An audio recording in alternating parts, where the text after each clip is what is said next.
Hello मित्रांनो, बघा आज मी ही अशी ताजी कोळंबी आणली आहे आणि मला बनवायचा आहे कोळंबी भात.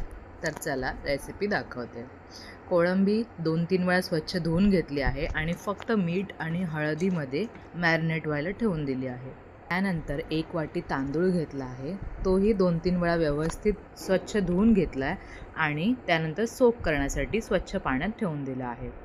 एक पेस्ट बनवायची आहे ज्याच्यामध्ये असेल अद्रक, लसूण, कोथिंबीर, हिरवी मिरची आणि वाटप. त्यानंतर एका टोपामध्ये तेल गरम करून कांदा परतून घ्यायचा आहे अगदी लाल ब्राउनिश होईपर्यंत.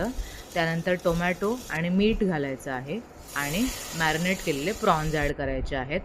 एक 4 ते 5 मिनिट शिजू द्यायचे आहेत. त्यानंतर आपली पेस्ट घालायची आहे ग्रीन वाटपवाली आणि वाटप व्यवस्थित शिजू द्यायचं आहे अगेन 5 to 7 मिनिट्ससाठी.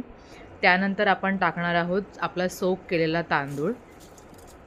व्यवस्थित मिक्स करायचा आहे आणि त्यानंतर जेवढा तांदूळ घातला होता त्याच्या डबल अमाऊंट पाणी घालायचं आहे आणि मग लो फ्लेमवरती झाकून तांदूळ शिजू द्यायचा आहे.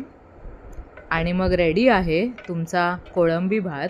खूप यमी लागतो आणि खूपच सिंपल रेसिपी आहे. तर नक्की ट्राय करा आणि मला कळवायला विसरू नका. बाय.